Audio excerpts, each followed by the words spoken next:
Allora riprendiamo quindi i nostri lavori. C'è qui accanto a me un personaggio leggendario che è un grandissimo editore, noto in tutto il mondo, editore di scrittori tra i più importanti dell'Europa del secondo dopoguerra. E un giorno, dunque, noi abbiamo incontrato, è venuto a New York, poi a Tokyo e sicuramente anche qui alla Villa San Carlo Borromeo nella fase dell'inaugurazione. Lui ricorda che quando era venuto c'era Ionesco, ma c'era anche Borges. Borges è stato qui all'inaugurazione della villa con Ionesco, inizio novembre dell'84, e poi nella seconda, nell'autunno dell'85,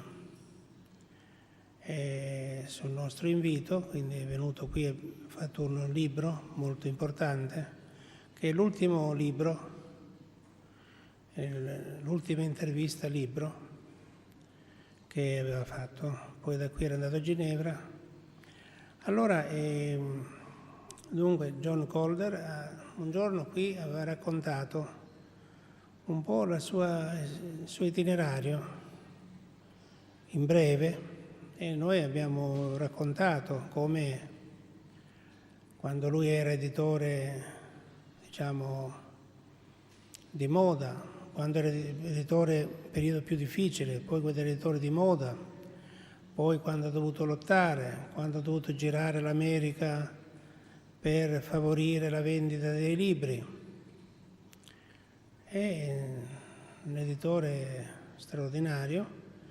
Lui recentemente ha raccolto le sue memorie in 600 pagine, che è un libro sicuramente importante. Noi gli abbiamo proposto invece un'intervista sulle tavole della sua vita, sugli aneddoti, sull'itinerario, qualcosa che forse non è contenuta nel modo in cui lo interrogeremo, non è contenuta nel suo libro di memorie. Allora, quindi è nato in Scozia nel 27. Noi abbiamo qui sentito altri, no? Qualcuno del 21, e c'è qui Carlo Sofranchi, c'è padre Busa che ha 96 anni e Fausto Tapergi che è 99. Qui abbiamo degli autori vivi, in forma, e quindi siamo contenti che ci sia un ragazzo così giovane del 27, quindi come John Calder, che oggi non è più editore, ha lasciato la professione, diciamo, l'azienda da tempo, però sicuramente si sarà sempre interessato anche adesso all'editoria. Bene, allora passiamo la parola. Bisogna premere il pulsante, ecco. Grazie, Zoé Valdés. I shall talk in English. I am probably older than everybody else. I am probably older than everybody else at this conference, and therefore I have lived through more history than other people. And during that time, I've been able to think a great deal about the changes in governments, society, customs, and so on. And I am increasingly aware that we are part of the animal kingdom, and that the animal kingdom is incredibly tribal, and that we, as a species, the human species, are also very tribal. And most of the current problems, not just today but over the centuries, has been out of that tribalism, which separates us, makes us loyal to one particular tribe and tending to dislike, despise, or want to destroy other tribes that we see as our rivals. Now, this conference, La Libertà, is about the whole question of liberty, or let's say freedom, which has been wanted by mankind from its earliest days. Even in the earliest tribal societies, there have been those who wanted to have a certain personal freedom of choice. But what does freedom consist of? For some people, it is freedom from starvation that is most important. For some, it is freedom from persecution. And we do tend to confuse, very often, freedom with democracy. Now, democracy is something that has existed very seldom and possibly does not exist at all. The country, the nation that constantly tries to push this word democracy on the world and says it is exporting democracy is, of course, the United States, which has never been a democracy and was never intended to be. The United States, after the Revolution, was founded by a group of aristocrats who wanted an aristocracy and who founded an electoral college to prevent the United States from becoming a democracy. And that electoral college survives to this day. What is the United States today? It's a plutocracy, because only those with the greatest amount of money or ability to raise the greatest amount of money have a chance of being elected to high office. That is very obvious to everybody. That does not stop the United States from exporting its so-called democracy to other countries, usually through war. We have had many speakers here from the Soviet Union who have talked extremely well this morning about the problems there and have pointed out that the choice is between living a reasonable good life with a chance of getting better and democracy. Democracy has nearly always left them down. I remember the Soviet Union very well in the time of Gorbachev, who I thought was one of the best leaders they have ever had, who was intensely hated, disliked by everybody. They did not want democracy. The Soviet Union has had a long history of Tsars, and everybody, whatever they have called themselves since, Lenin, Stalin, and so on afterwards, has been, in one way or another, a Tsar. I doubt very much in my own mind if that will ever change. The average Russian wants a reasonable life and peace and a strong rule. A strong ruler will always come to the top. And I only regret that a strong rule usually means conflict with other countries that also want to have a strong rule. Now, democracy has been, over the century, proved itself to always let down the people.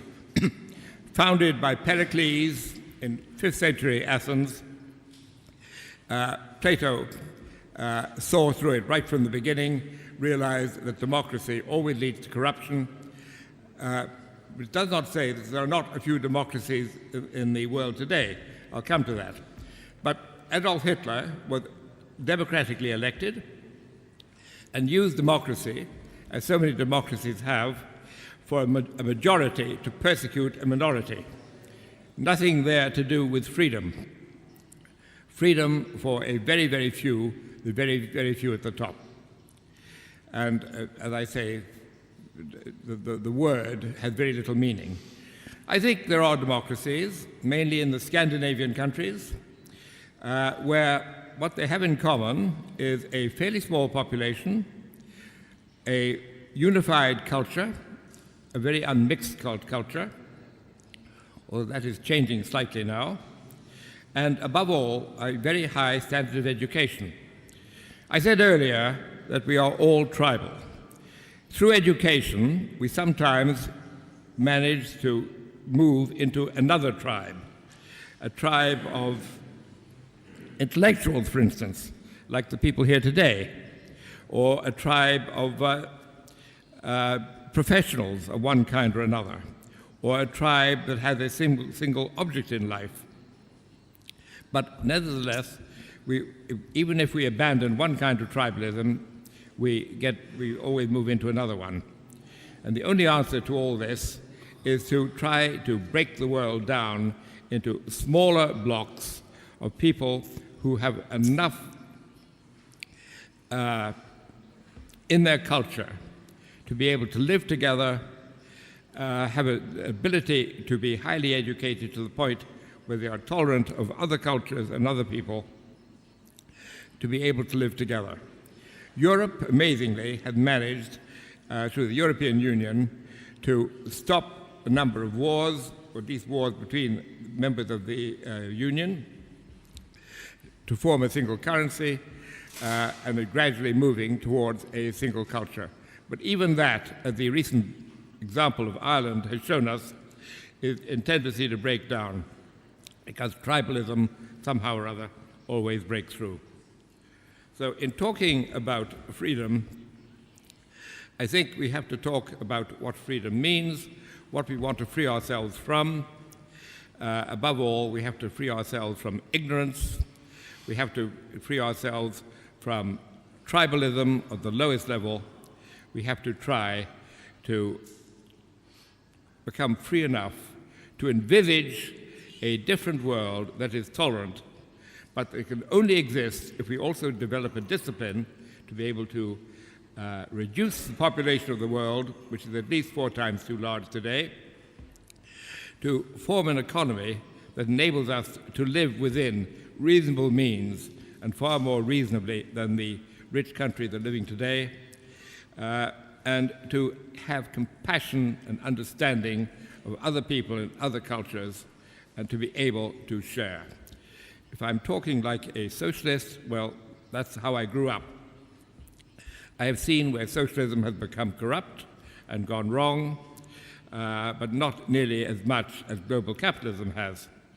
Somewhere between the two, there has to be an answer, a new one, and we have to find a new word that doesn't yet exist that is going to make the world a community of communities that can live together, understand each other, and it depends upon all upon education. Education to be able to understand the great riches of the intellect in this world that I think is gradually being seduced by the internet, by computers, and so on.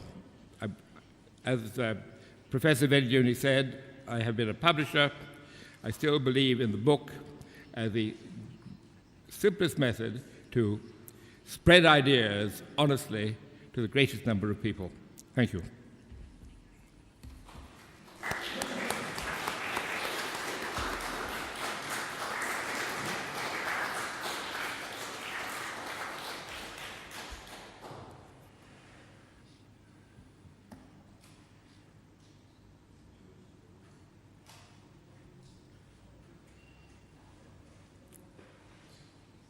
Qual è l'augurio qu'est-ce que vous souhaitez pour l'Angleterre, pour le Royaume-Uni? Qual è l'augurio che fa l'Inghilterra per il prossimo decennio?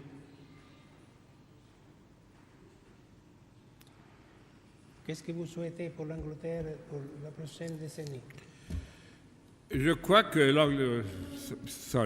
I think that Britain is going to go through a very bad period. It has been through an unexpected period of affluence that it does not deserve to have. It is going to have to learn to share with poorer countries. It is very badly equipped to do so. Unfortunately, democracy that has thrown up Hitler once upon a time, George Bush in America more recently, Tony Blair, a man for whom I have no respect, goes on being governed by people of very little education, very little understanding. I believe really that Britain now, like many others, is an ungovernable country, and I only fear the worst. Va bene. Ok. Okay.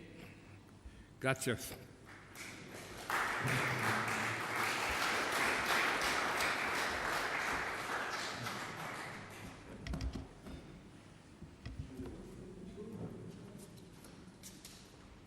Attenzione, attenzione. 2.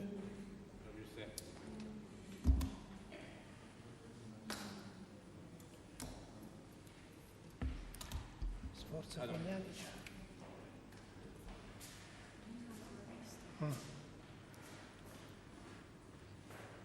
Alors, Zoé Valdés veut dire que 3 mots. Elle est là, Zoé Valdés, 3 mots.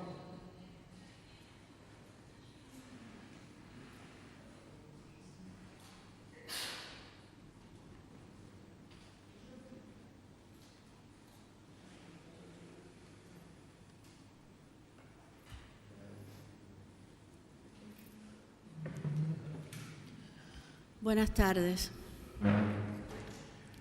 ¿Puedo hablar en español? Sí. Sí. Sí. Bueno, buenas tardes.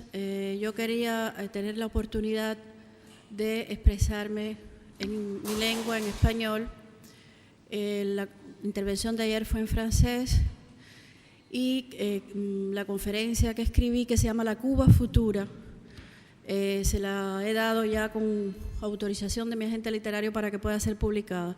Yo quería aclarar algunas cosas que se quedaron quizás hoy en la brillante intervención de Alina Fernández, la hija de Fidel Castro, algunas cositas que a mí me gustaría de alguna manera agregar a su intervención y analizar algunas de las cosas que podrían suceder en la Cuba de hoy y en lo que sería la Cuba del mañana.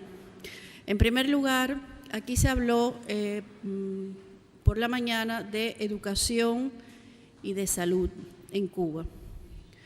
Bueno, pues yo tengo que decir que es cierto que ha habido 49 años de una, entre comillas, protección social, protección de salud y protección educacional en Cuba, con una, en el caso de la educación, con una ideología, o sea, la educación que se ha dado en Cuba ha sido una educación que ha seguido los patrones de la ideología castrocomunista.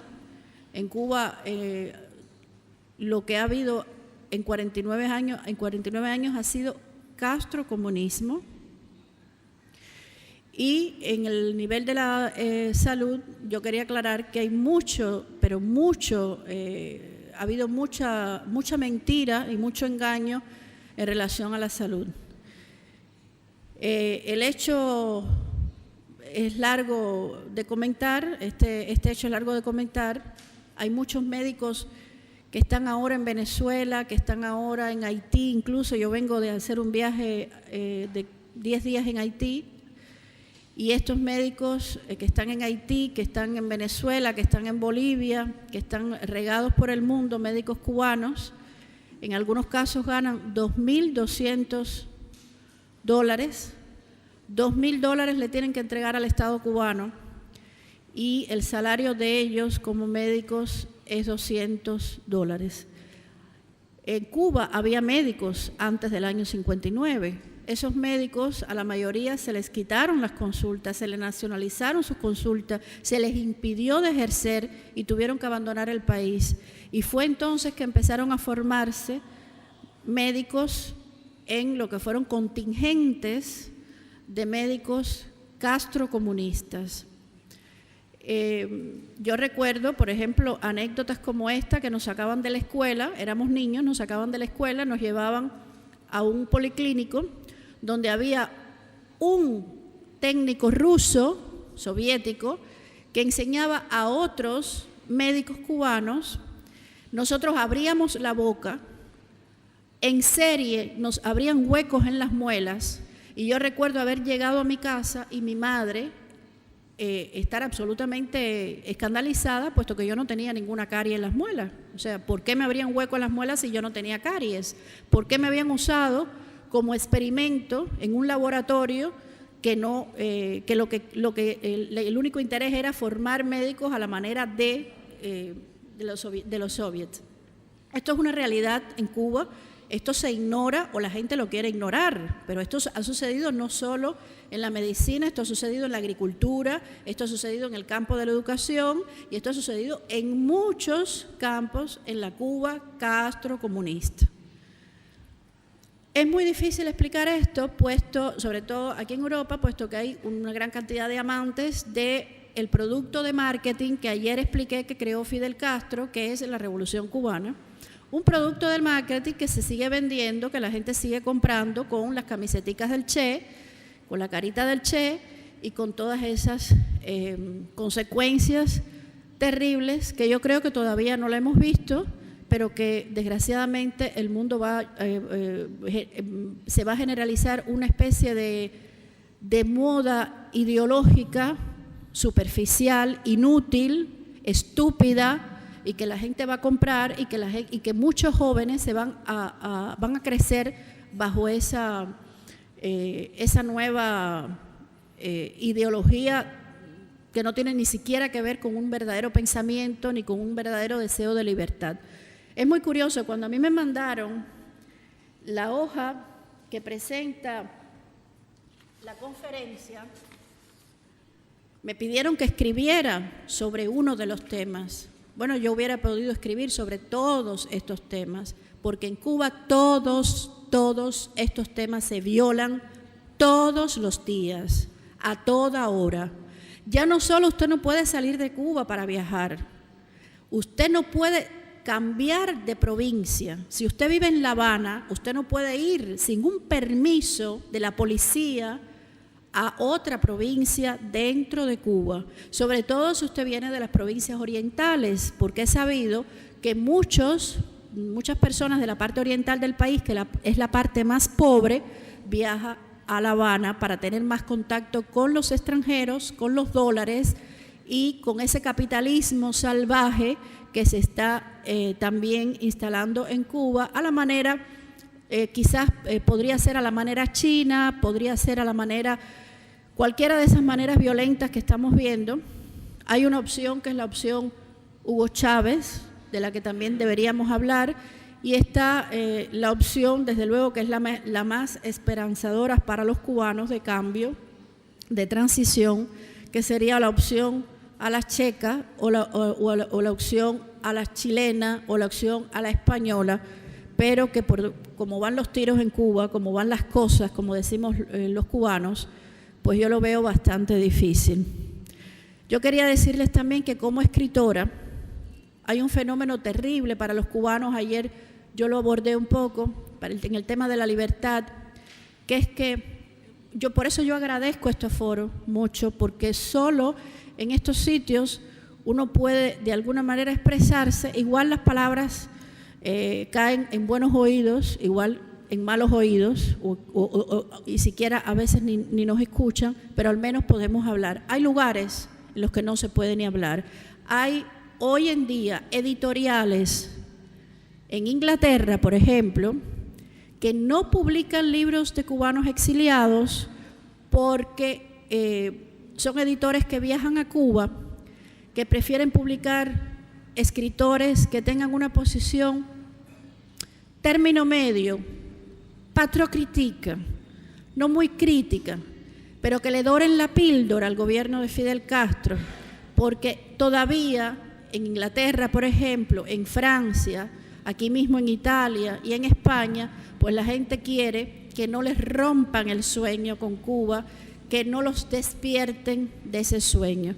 Yo solo quería decir que para lo que algunos es un sueño, para los cubanos es ya 49 años de pesadilla, de sufrimiento, de incomprensión, de mucha represión, de desaparecidos, que los hay, de ejecuciones masivas y además de eso, de gente que no puede sencillamente tener la posibilidad que tengo yo hoy de al menos poder hablar con ustedes y decírselo. Muchas gracias.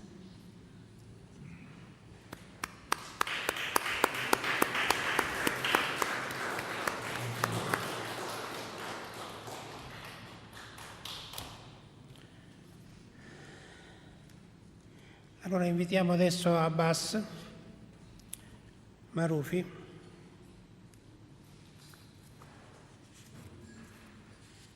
E preghiamo allora Hamid di darci una mano. E poi dopo approfitteremo, che ogni volta che lo invitiamo Hamid a darci una mano, poi gli chiediamo ancora un supplemento di intervento a lui. Allora,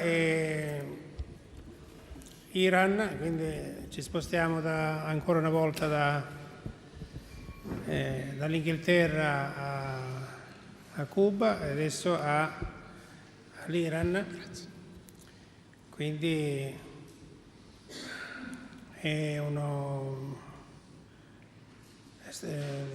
ha studiato arti drammatiche, dipartimento di musica, e ha redattore capo di una rivista importante, una rivista critica, e poi è stato anche condannato a 6 mesi di carcere e 20 frustate. Il governo ha vietato la pubblicazione delle sue opere. Nel 1996 ha lasciato il paese, quindi vive con la famiglia in Germania. Sadr vive a Vienna, nella Bavia a Bruxelles, e quindi Maroufi in Germania. Allora, tra le sue pubblicazioni ce ne sono alcune molto importanti. Mi stavo chiedendo se queste pubblicazioni siano uscite in Italia. No, uno l'ho mandato io di recente, che è il suo capolavoro, Sinfonia ecco. dei Morti, proprio alla sua attenzione, perché la Perfetto. Qualche settimana fa lui mi ha mandato la versione inglese. In inglese, ma l'ha controllata la versione inglese da lui? No, è uscita, sì, è uscita. Ma non si può tradurre dall'inglese, no? Com'è? Bisogna tradurre dal persiano. O dal persiano? È meglio, Bisogna trovare, è difficile, così difficile trovare traduttore dal persiano. Vabbè, insomma, speriamo. Formeremo una scuola apposita. Una scuola, sì. Esatto. Allora, Abbas Maroufi, prego. من خیلی تشکر میکنم برای دعوتتون. Vicino al microfono, vicino, in modo che perché ci interessa sentire il persiano, no? Così anche l'aspetto, il ritmo, la musica. Ecco. خیلی تشکر میکنم به خاطر اینکه منو دعوت کردین به این فضا. من برای شرکت در اینجا مقاله‌ای آورده بودم که ترجیح میدم مقاله رو در اختیارتون بذارم برای بعداً هر خواستین چاپ بکنین، ولی در این 2 شب گذشته دچار یک دوگانگی شدم. Io anzitutto vi ringrazio per avermi invitato in questo spazio di scambio di idee. Avevo scritto qualcosa, intendevo leggerlo, però poi in questi 2 giorni che sono stato qua ho preferito parlare d'altro. L'ho scritto, l'ho consegnato se vorrà essere utilizzato per essere pubblicato, ma qui parlo di tutt'altra cosa. این فضایی که اینجا هست من فکر کنم اورجیناله و در دنیا وجود نداره نمونهش، چون چیزهای دولتی، دانشگاهی و جایی که بودجه مشخص داره خب زیاد هست، ولی یک کسی که یا یک جایی که شهامتش رو داشته باشه و اینجور هزینه کنه و نیرو بذاره واقعا در تاریخ بشری اورجیناله و من همیشه به احترام شما یک لبخند میزنم. Quello che mi ha colpito di questo spazio, che è molto originale, sono stato nei spazi accademici, nei spazi organizzati dalle istituzioni ufficiali, sono del tutto diverse. Costruire e creare e gestire uno spazio così ci vuole molto coraggio e dà a chi ne partecipa anche il coraggio di esprimersi molto più liberamente in quanto non deve rispettare né obblighi accademici né obblighi di ufficialità. زمانی که من وارد 12 سال پیش وارد آلمان شدم، خیلی از روشنفکرها یک صفحه از مجله منو برای من کپی می‌کردن یا به من نشون می‌دادن، مجله‌ای که خودم چاپ کرده بودن، از زندگی زوئه والدس و میگفتن تو چقدر زندگیت شبیه خانم زوئه والدس هست.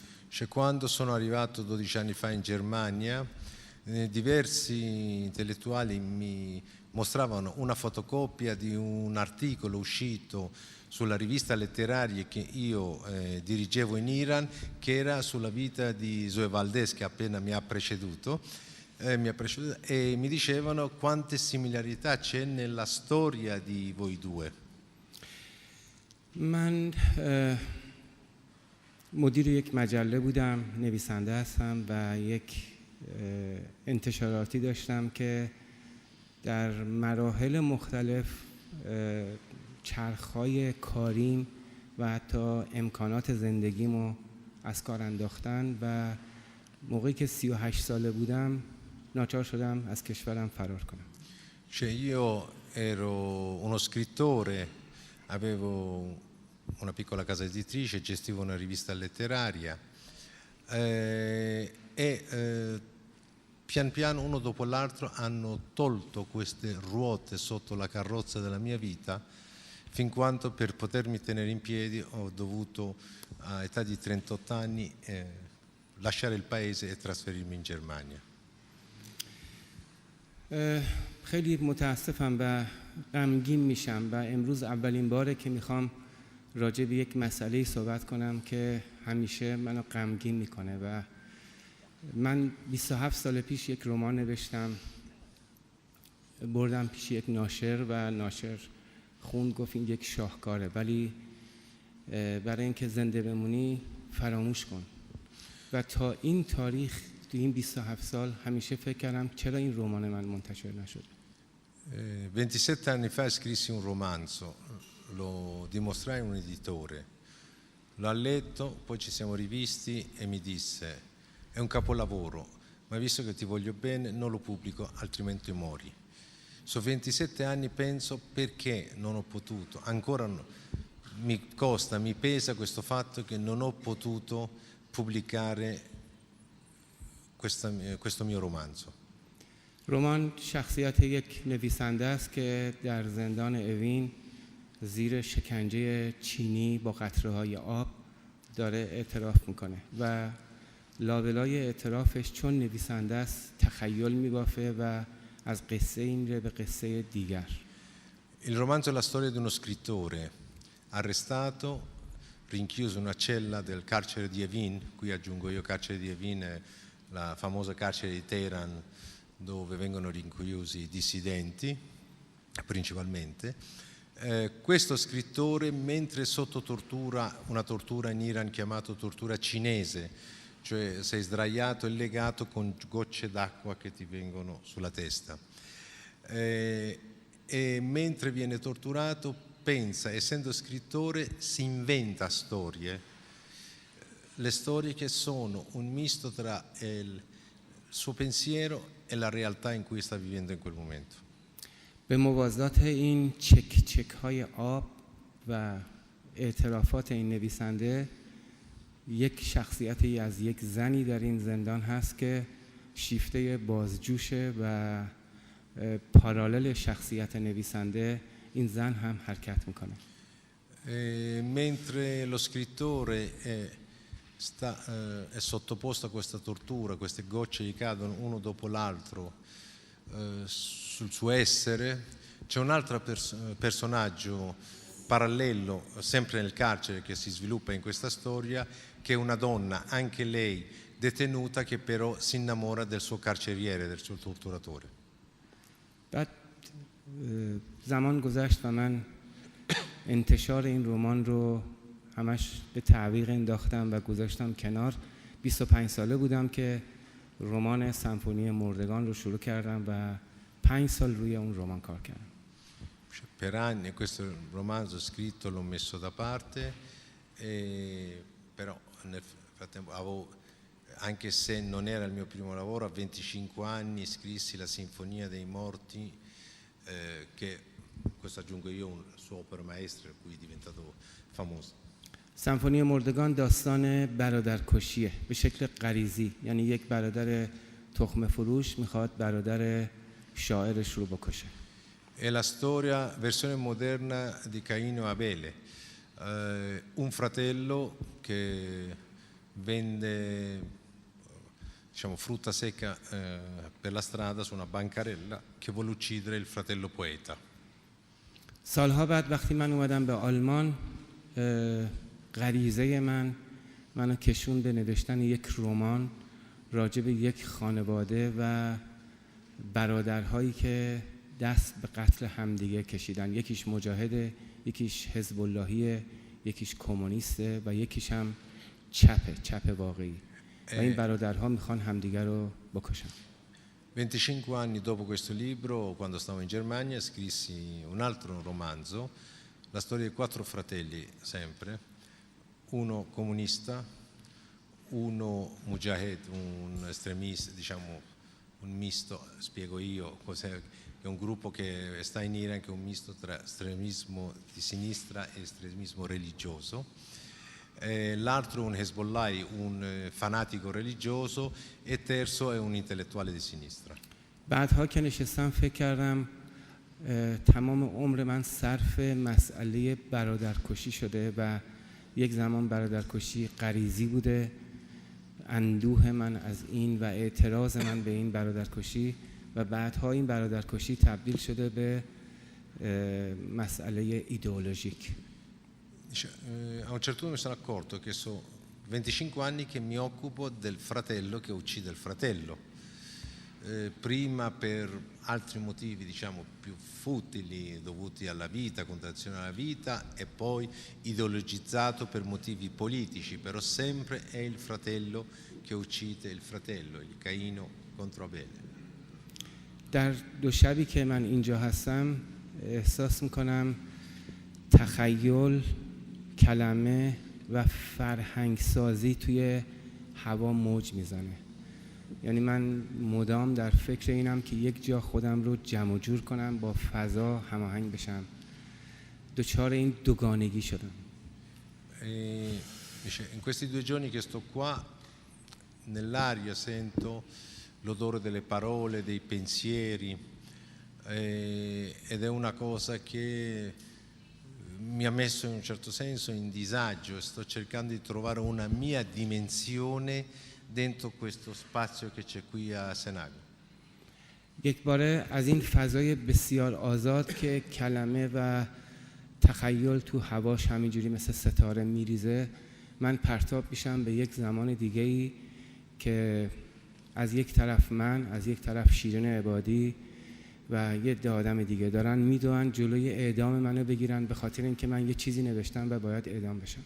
C'è qui mentre respiro parole che spruzzano libertà, si parla di libertà, ogni tanto la mia mente fugge indietro e mi ritrovo a Teheran quando io, i miei amici, la mia avvocatessa, che all'epoca era Shirin Ebadi, premio Nobel per la pace, eravamo tutti impegnati a evitare che sia confermata la mia condanna a morte, perché ho scritto qualcosa che a qualcuno non era piaciuto.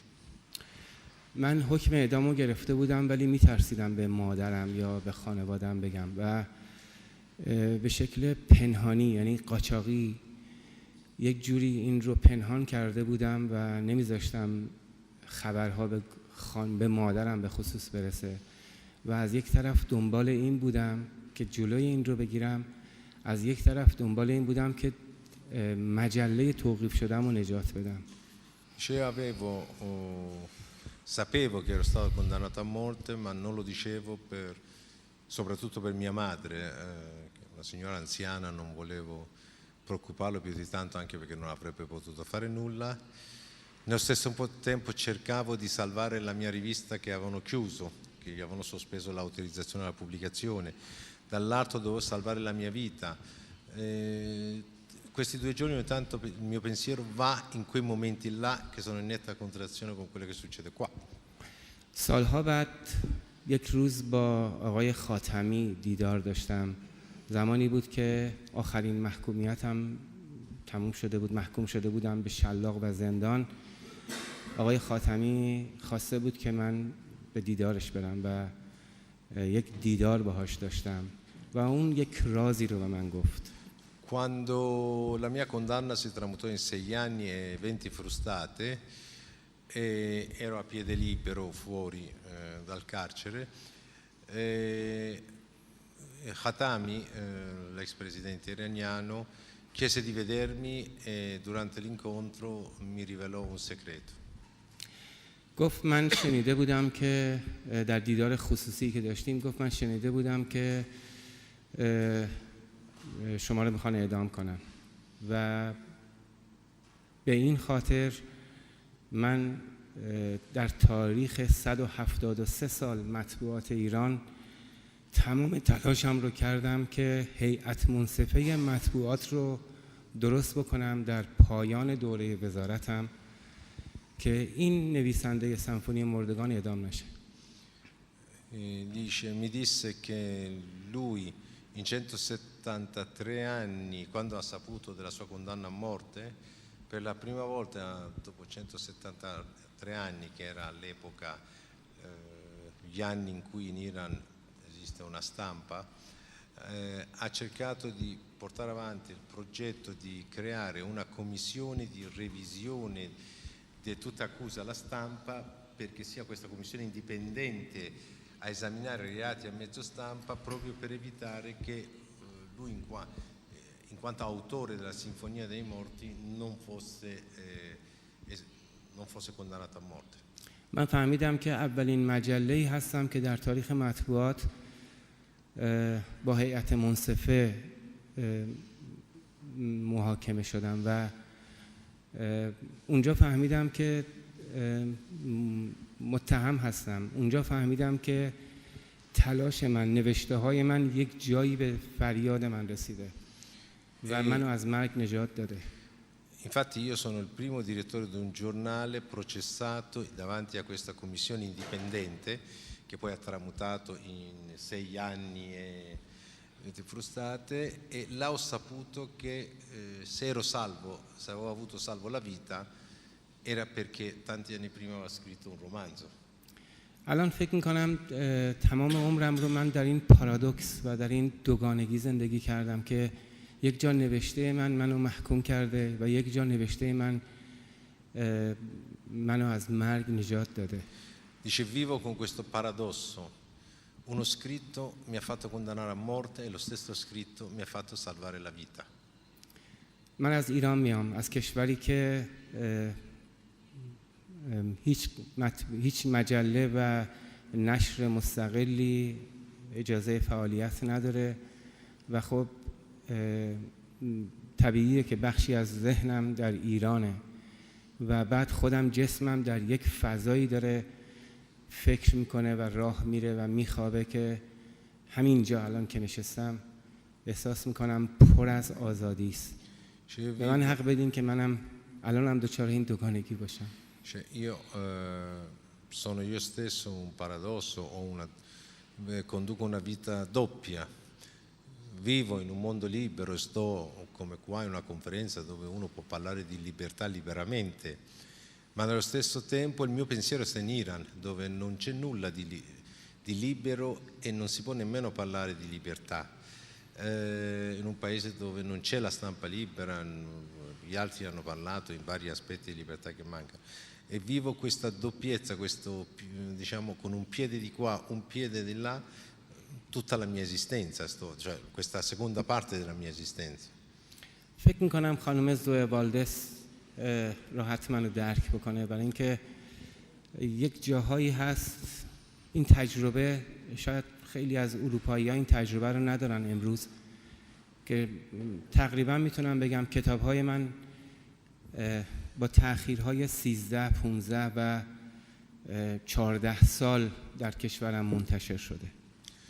Dice, forse coloro tra i partecipanti che hanno vissuto sempre in Europa hanno sentito parlare di queste cose ma non lo hanno mai sentito abbastanza vicino e non l'hanno sperimentato sulla propria pelle.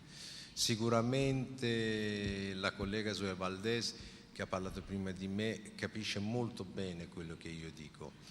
Il fatto che tu scrivi un libro e poi devi aspettare 15 anni perché le circostanze cambiano e te lo permettono di pubblicarlo, e questo è successo con quasi tutte le mie opere, è un fenomeno che chi ha vissuto nei paesi occidentali non può capire molto bene, le sensazioni che ha lo scrittore. به هر حال خوشحالم که اینجا هستم و تشکر میکنم که به من فرصت حرف زدن دادید. Sono molto contento di essere qua, vi ringrazio per avermi offerto la possibilità di respirare quest'aria e di potermi esprimere.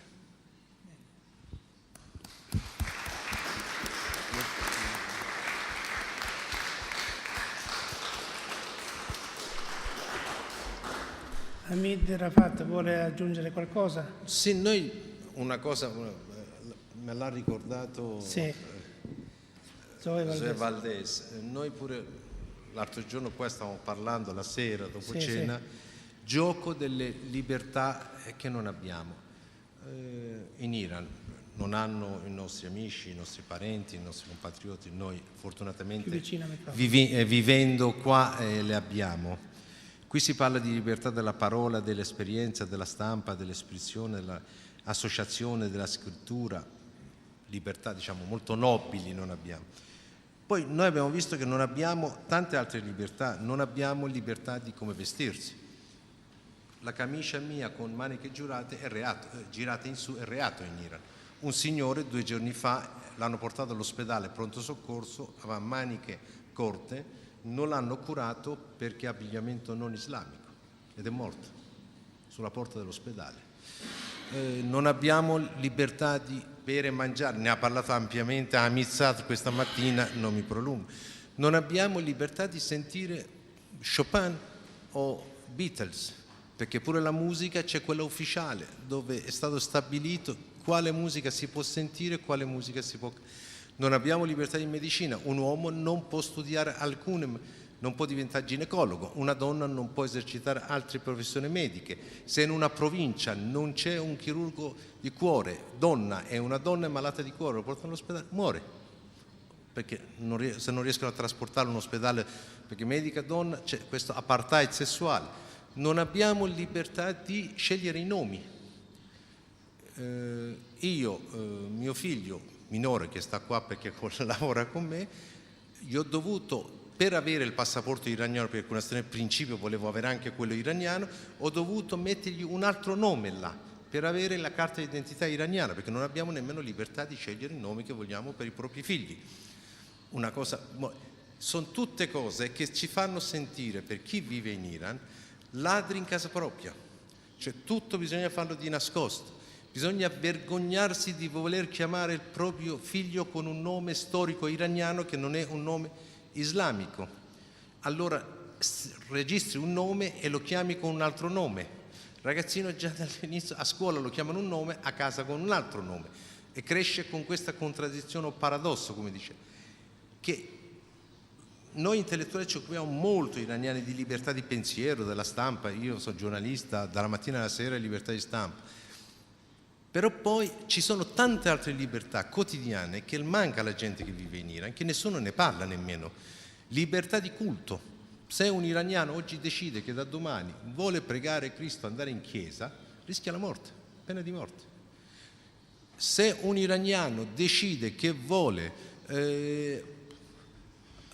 andare a vivere con un uomo, una donna, senza un vincolo di matrimonio, la donna viene condannata alla lapidazione. Cioè non sto parlando delle libertà che se non lo pratichi la gente ti guarda male, il vicino di casa ti ignora, non ti saluta, ma delle libertà che se tu le rivendichi lo paghi con la vita, questa rivendicazione, cose che da una parte, il resto del mondo, tanti altri paesi sono fatti scontati. fatti di cui nessuno parla, mentre là ci parlano. Mio fratello stava in Iran, quando Khatami si presentò mi chiese: vai a votare all'ambasciata a Roma? Dico: io non ho mai votato le elezioni, sono delle farse, eccetera, non voto. Dice: no, vai a votare. Dico: perché devo andare a votare Khatami? Dice: guarda, io ormai ho 57 anni, è più grande di me, non posso tutte le sere mettere il dish, come si chiama, l'antenna satellitare sul balcone per vedere, perché i miei figli vediamo televisioni satellitari, e la mattina rismontarlo e portarlo dentro. Mi fa male la schiena. Khatami ha promesso che se viene ce li fa tenere tutto il giorno là. Cioè, la sua attesa da una riforma, da un cambiamento in Iran era una cosa semplicissima che qui ci abbiamo tutti, perché ci abbiamo condominiali.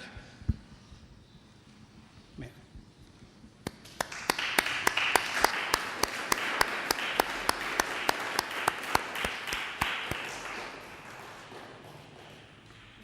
Grazie. Allora,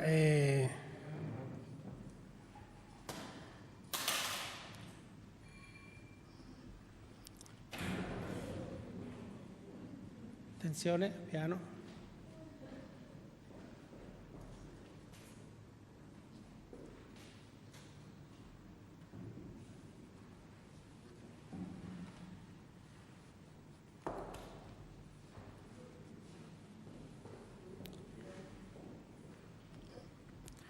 Allora, Jurij Rubinskij, lui sa fare interventi brevi e efficaci.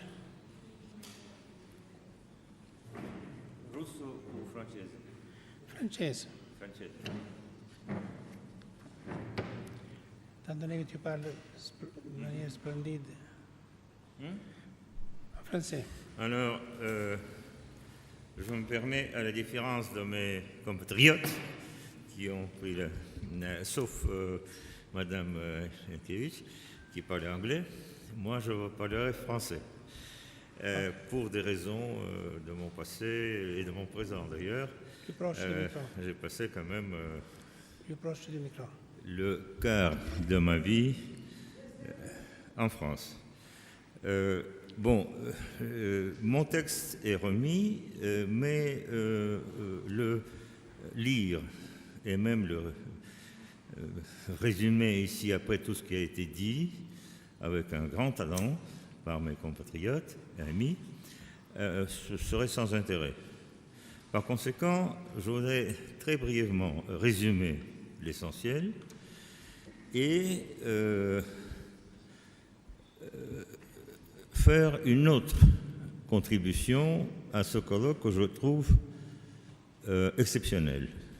J'ai déjà connu plusieurs rencontres dans cette maison accueillante, grâce à notre ami Armando Verdiglione, et je crois que c'est une des rencontres qui marquera l'histoire de la fondation, de l'université seconde Renaissance.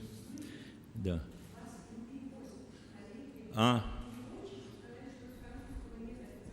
n'y a pas de français. No, il n'y a pas de français? No. Il n'y a pas de traduction française. C'è la traduzione francese? Arianna. Allora adesso viene una persona. No. Руссо? Ok, è russo. Руссо. Мой текст был передан, но я его зачитывать не буду по той простой причине, что все, что там было сказано, уже с большим талантом изложено моими соотечественниками и друзьями здесь.